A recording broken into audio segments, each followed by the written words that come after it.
أعوذ بالله من الشيطان الرجيم.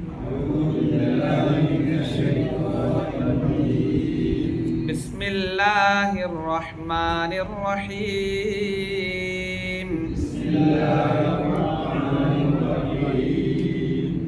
يعلم ما بين أيديهم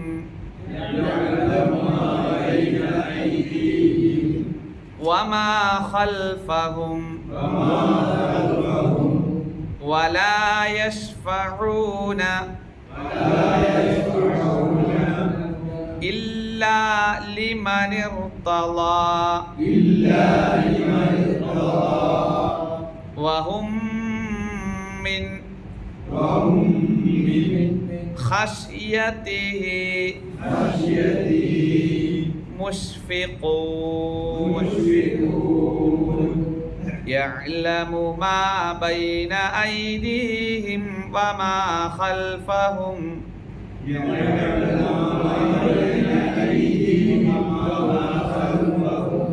ولا يشفعون إلا لمن ارتضى وهم من خشيته مشفقون.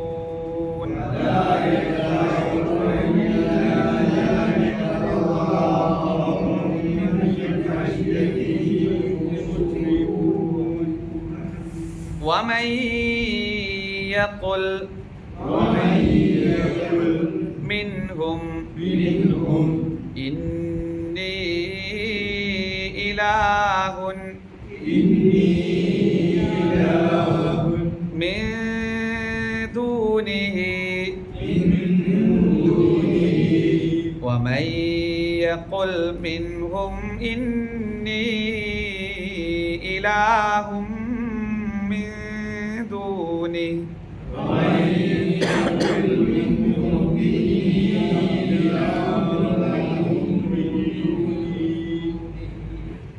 നിർത്തുകയാണെങ്കിൽ മേദൂനി ഫദാലിക നജ്സിഹി ജഹന്നം ഫദാലിക നജ്സിഹി ജഹന്നം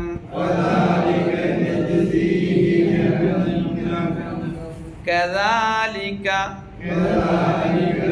نجزي الظالمين كذلك نجزي الظالمين.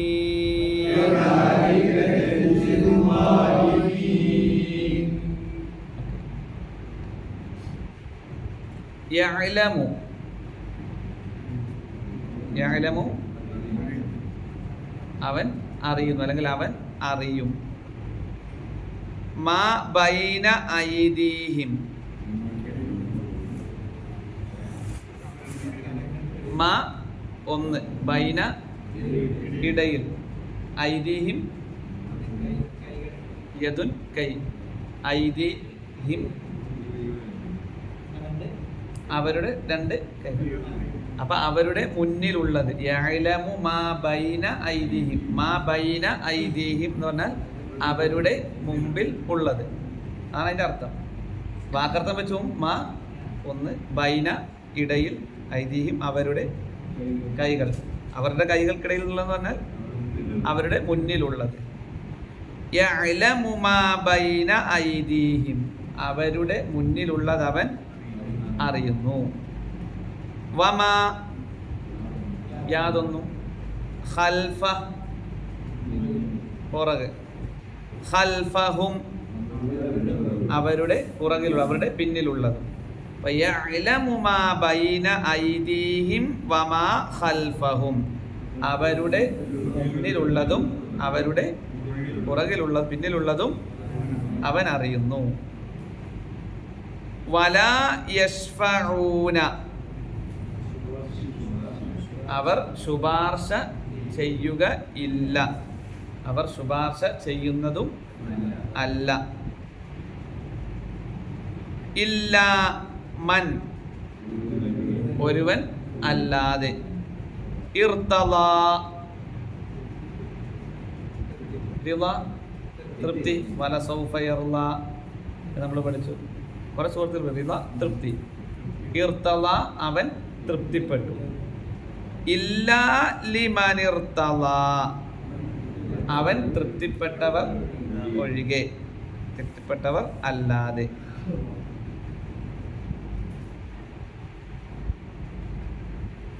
അപ്പൊ അവൻ തൃപ്തിപ്പെട്ടവർ അല്ലാതെ, തൃപ്തിപ്പെട്ടവർക്കല്ലാതെ അവർ ശുപാർശ ചെയ്യുകയില്ല. ആരാണ് ഈ അവർ?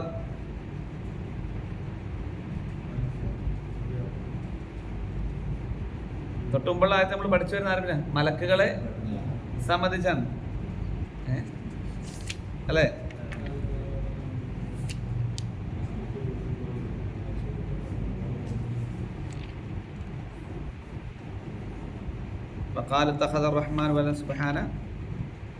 അതിനു മുമ്പുള്ള കുറച്ച് ആയത്തുകൾ നമ്മൾ മലക്കളെ പറ്റിയാണ്. ലാ യസ്ബിഖൂനഹു ബിൽ ഖൗൽ, അവരവൻ്റെ വാക്കുകൾ എന്ത് ചെയ്യില്ല, മറികടന്ന് പ്രവർത്തിക്കുകയില്ല. വഹും ബി അംരിഹി യഅമലൂൻ, അവൻ്റെ കൽപ്പന അനുസരിച്ച് പ്രവർത്തിക്കുന്നവരാണ് ആര്? മലക്കുകൾ. ഇനി പറയാം യഅലമു, അവൻ അറിയുന്നു. ആര്? അള്ളാഹു അറിയുന്നു. മാ ബൈന ഐദീഹിം വമാ ഖൽഫഹും, മുമ്പിലുള്ളതും പിന്നിലുള്ളതും. അപ്പോൾ എല്ലാ കാര്യങ്ങളെ പറ്റിയും അറിയുന്നവനാണ് ആര്?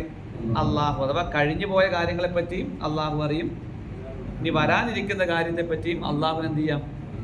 കൃത്യമായി അറിയാം. വലാ യശ്ഫഊന, അവർ ശുപാർശ ചെയ്യുന്നതും അല്ല, ഇല്ലാ ലിമൻ ഒരുവർക്കല്ലാതെ, ഇർത്തളാ അവൻ തൃപ്തിപ്പെട്ട, ഇല്ലാ ലിമൻ ഒരുവർക്കല്ലാതെ, ഇർത്തള അവൻ തൃപ്തിപ്പെട്ടു, ഇല്ലാ ലിമൻ ഇർത്തള അവൻ തൃപ്തിപ്പെട്ട ആളുകൾക്ക് വേണ്ടി അല്ലാതെ. അതോ അള്ളാഹു തൃപ്തിപ്പെട്ടവർക്ക് വേണ്ടി അല്ലാതെ മലക്കുകൾ ശുപാർശ ചെയ്യുകയില്ല. മലക്കുകൾ പരലോകത്ത് ശുപാർശയ്ക്ക് വരുമെന്ന് പ്രവാചകൻ സല്ലല്ലാഹു അലൈഹി വസല്ലം നമ്മളെ പഠിപ്പിച്ചതാണ്.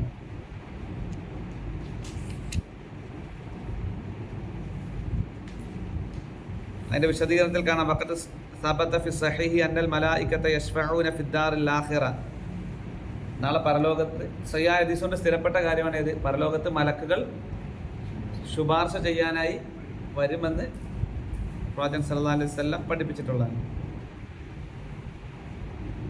അപ്പൊ അള്ളാഹു തൃപ്തിപ്പെട്ടവർക്ക് വേണ്ടി അല്ലാതെ ഈ മലക്കുകൾക്ക് ശുപാർശ ചെയ്യാൻ പറ്റുമോ? ഇല്ല. ഇനി ആരെങ്കിലും ശുപാർശയ്ക്ക് വരുമോ? ഇല്ല. ഇനി വന്നാൽ തന്നെ ഉപകാരപ്പെടുകയില്ല, വരികയില്ല, അത് സാധ്യമല്ല താനും. അതാണ് വിശുദ്ധ ഖുർആൻ പഠിപ്പിക്കുന്നത്. മൻദല്ലദി യശ്ഫഉ ഇൻദഹു ഇല്ലാ ബിഇദ്നി, ആയത്തുൽ കുർസിയുടെ ഇടയിൽ മൻദല്ലദി യശ്ഫഉ ഇൻദഹു ഇല്ലാ ബിഇദ്നി, അവന്റെ അനുവാദം കൂടാതെ അവന്റെ അടുക്കൽ ശുപാർശ നടത്തുവാൻ ആരുണ്ട്? അതിന് കരുത്തും തൻ്റെ ഇടവും പ്രാപ്തിയുമുള്ള ഒരാളുമില്ല എന്നതാണ്. വലാ തൻഫഉ ശഫാഅതു ഇൻദഹു ഇല്ലാ ലിമൻ അദിന ലഹു, ആരുടെ കാര്യത്തിലാണോ അള്ളാഹു അനുമതി കൊടുത്തിട്ടുള്ളത് അവർക്ക് വേണ്ടി അല്ലാതെ ശുപാർശ ഉപകരിക്കുകയില്ല. വേറെ ആരും ശുപാർശ ചെയ്തിട്ട് കാര്യമില്ല. അള്ളാഹു ആർക്ക് വേണ്ടിയാണോ തൃപ്തിപ്പെട്ടുള്ളത്, ആരുടെ കാര്യത്തിലാണോ അനുമതി കൊടുത്തിട്ടുള്ളത് അവർക്കല്ലാതെ ശുപാർശ ചെയ്യാൻ കഴിയുകയില്ല, അവർക്കല്ലാതെ എന്ത് ചെയ്യല, ഉപകരിക്കുകയും ഇല്ല. വഹും അവരാകട്ടെ മിൻ ഖശിയതിഹി, അവനെ ഭയപ്പെടുന്ന നിമിത്തം, അല്ലെ അവനോടുള്ള ഭയത്താൽ, മുഷ്ഫിഖൂൻ അവർ പേടിച്ചു കൊണ്ടിരിക്കുന്നു. ആര്? മലക്കുകൾ. വഹും മിൻ ഖശിയതിഹി മുഷ്ഫിഖൂൻ, അവനെ പറ്റിയുള്ള ഭയത്താൽ നടുങ്ങുന്നവരാകുന്നു. ആര്? മലക്കുകൾ. അപ്പം മലക്കുകളെ എന്തെങ്കിലും പ്രീതിപ്പെടുത്തിയിട്ട് നാളെ പരലോകത്തെ ശുപാർശ നേടാമെന്ന് ആരും വിചാരിക്കേണ്ടതില്ല. മലക്കുകൾ ശുപാർശ ചെയ്യും. അതാർക്ക് വേണ്ടിയാണ്? ആരുടെ കാര്യത്തിലാണോ അള്ളാഹു തൃപ്തിപ്പെട്ടിട്ടുള്ളത് അവർക്ക് വേണ്ടിയാണ് ശുപാർശ ചെയ്യുക.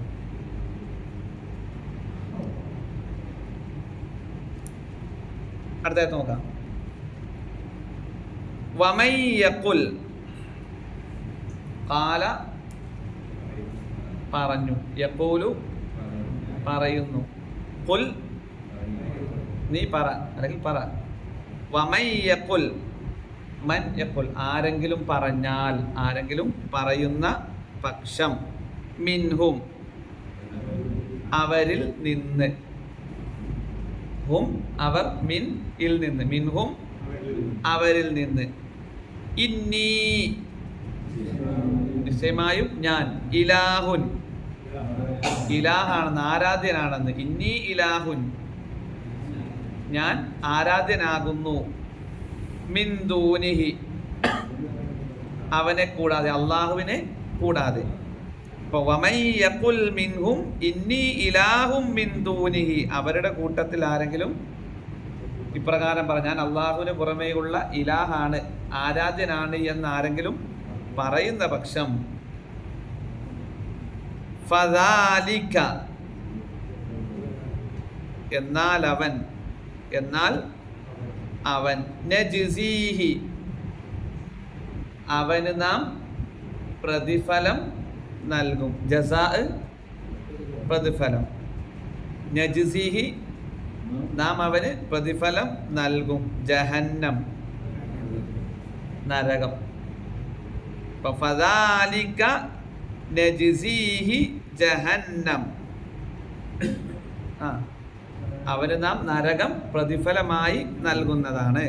അവരുടെ കൂട്ടത്തിൽ ആരെങ്കിലും ഞാൻ അവന്, അത് അള്ളാഹുവിന് പുറമെ ഉള്ള ഇലാഹാണെന്ന്, ആരാധ്യനാണെന്ന് പറയുന്ന പക്ഷം അവന് നാം നരകം പ്രതിഫലമായി നൽകുന്നതാണ്. കദാലിക അപ്രകാരമാണ്, നജ്സി നാം പ്രതിഫലം നൽകുന്നത്, നാം പ്രതിഫലം കൊടുക്കുന്നത്, അൽവാലിമീന അക്രമകാരികൾക്ക്. അപ്പോൾ മലക്കുകൾ അള്ളാഹുവിൻ്റെ കൽപ്പനക്കനുസരിച്ച് കൃത്യമായി കാര്യങ്ങൾ നിർവഹിക്കുന്നവരാണ്. അള്ളാഹുവിന് നിരന്തരം ദിക്ർ ചൊല്ലിക്കൊണ്ടിരിക്കുന്നവരാണ്. ലാ യഅസൂന അല്ലാഹ മാ അമറഹും വയഫ്അലൂന മാ യുഅ്മറൂൻ. അള്ളാഹുവിൻ്റെ കൽപ്പന ലംഘിക്കാത്തവരും വയഫ്അലൂന മാ യുഅ്മറൂൻ കൽപ്പിച്ചത് എന്താണോ അത് കൃത്യമായി നിർവഹിക്കുന്നവരാണ്. അതുകൊണ്ട് തന്നെ അള്ളാഹുവിൻ്റെ അടുക്കൽ ശുപാർശ ചെയ്യാൻ മലക്കുകളെ കിട്ടുമെന്ന് കരുതി മലക്കുകളെ പ്രീതിപ്പെടുത്തണ്ട. അപ്പം അള്ളാഹുവിൻ്റെ അടുക്കൽ ഇത്രയും സ്ഥാനമുള്ള മലക്കുകൾക്ക് പോലും എന്ത് ചെയ്യാൻ പറ്റൂല, ശുപാർശ ചെയ്യാൻ പറ്റിയാൽ അള്ളാഹുവിൻ്റെ അനുമതി ഇല്ലാതെ. അപ്പം പിന്നെ അതിന് പുറമേ ഉള്ളത് ബാക്കി പറയേണ്ട ആവശ്യമില്ലല്ലോ.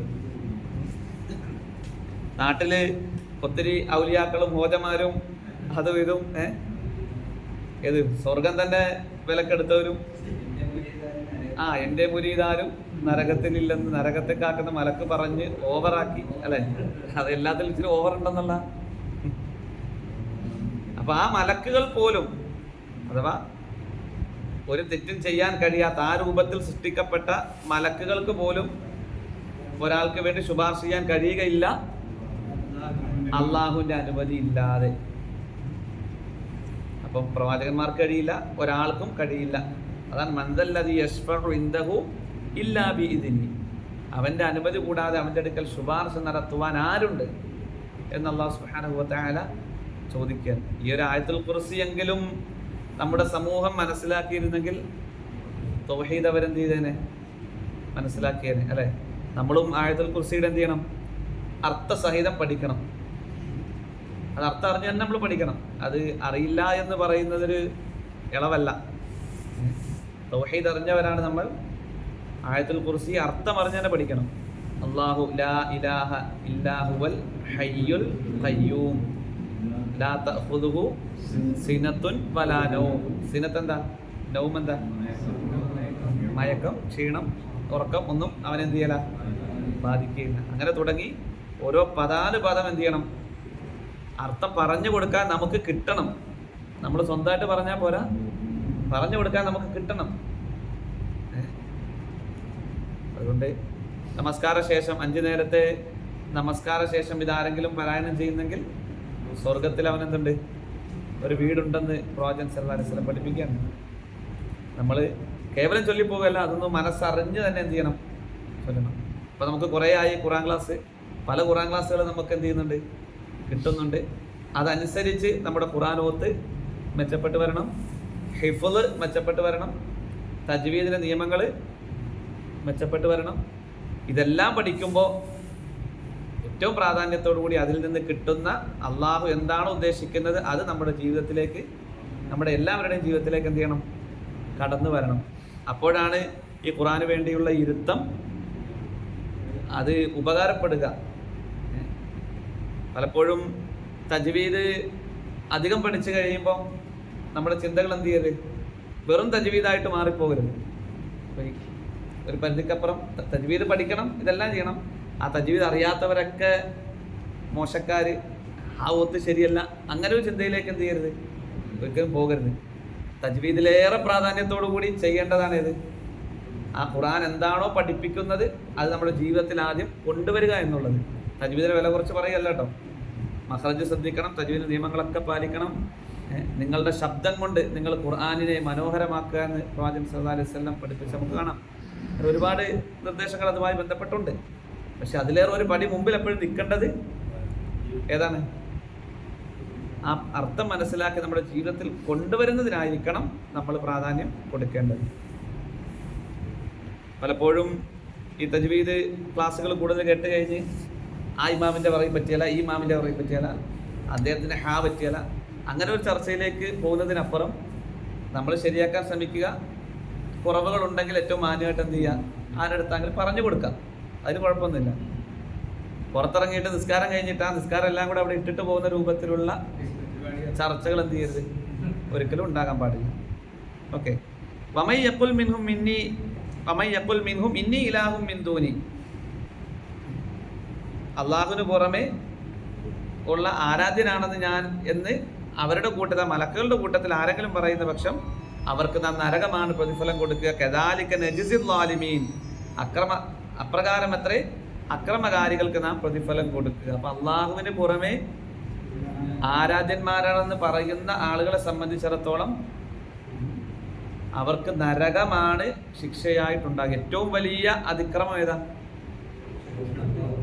ശിർക്കാണ്, അള്ളാഹുവിൽ പങ്കു ചേർക്കലാണ്. ലോകത്തേക്ക് കടന്നു വന്ന എല്ലാ പ്രവാചകന്മാരും പഠിപ്പിച്ച ഏറ്റവും പ്രധാനപ്പെട്ട ആശയം ഏതാ? ലാ ഇലാഹ ഇല്ലാ അന. ഈ ആയത്ത് നമ്മൾ എപ്പോഴും ഓർത്തു വെക്കണം.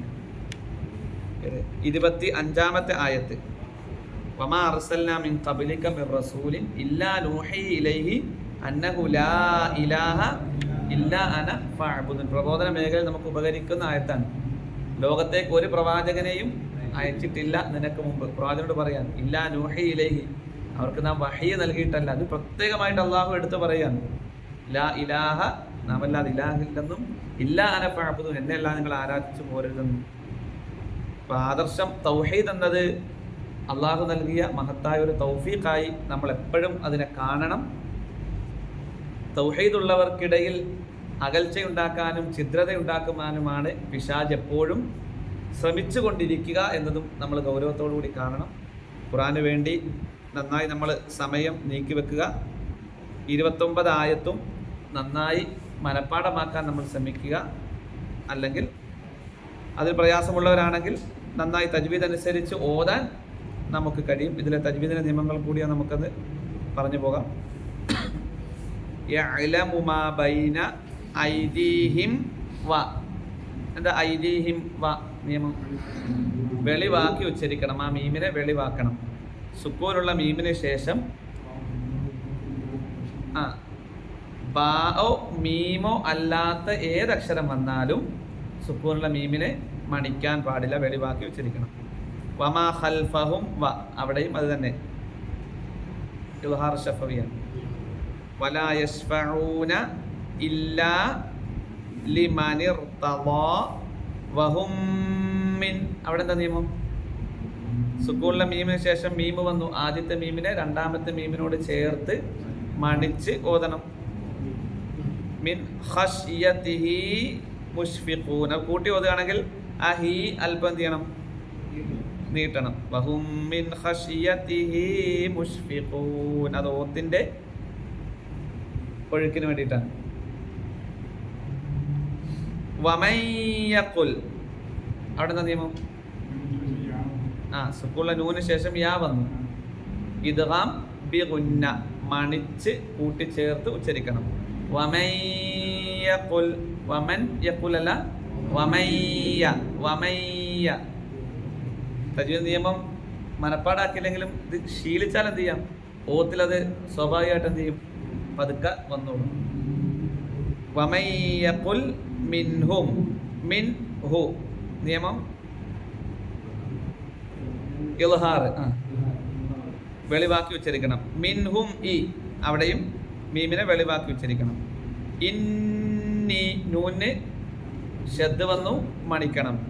ഇന്നി ഇലാഹുൻ, മദ് മുൻഫസിൽ, മദ്ദിന്റെ അക്ഷരത്തിന് ശേഷം ഹംസ തൊട്ടടുത്ത പദത്തിൽ വന്നു. ഇലാഹുമ്മി, അവിടെയും ഇദ്ഗാം ബിഗുന്ന, മണിച്ച് കൂട്ടിച്ചേർത്ത് ഉച്ചരിക്കണം. തൻവീന് ശേഷം ഇദ്ഗാം ബിഗുന്നയുടെ അക്ഷരമായ മീമ് വന്നു. ഇദ്ഗാം ബിഗുന്നക്ക് എത്ര അക്ഷരമാണ്? 4 അക്ഷരം. യൗമൻ എന്ന് ഓർത്ത് വെച്ചാൽ മതി. യ വ മീം നൂൻ, യൗമൻ എന്നോർത്താൽ ആ അക്ഷരങ്ങൾ കിട്ടും. ഇദ്ഗാം ബിലാ ഉന്നക്ക് 2 അക്ഷരമാണ്, ലാമ് റ, ലറ. അപ്പം ഇലാഹുമ്മി, തൻവീന് ശേഷം ഇദ്ഗാം ബിഗുന്നയുടെ അക്ഷരമായ മീമ് വന്നു. തൻവീനെ മണിച്ച് കൂട്ടിച്ചേർത്ത് ഉച്ചരിക്കണം. മേദു, അവിടെ ഇഖ്ഫ ആണ്. മിദൂനിഹി ഫദാലിക നജ്, അവിടെ ഖൽഖലയാണ്, മുഴുവനായി സുക്കൂൻ കൊടുക്കണം. നജ്സിഹി ജഹന്നം, നൂന് ശദ്ദ് വന്നു മണിക്കണം. കദാലിക നജ്സി ളാലിമീൻ, അവസാന ഫതഹ് വന്നു നിർത്തുകയാണെങ്കിൽ സുക്കൂൻ കൊടുത്ത് നിർത്തണം. കൂടുതലായി പഠിക്കുക.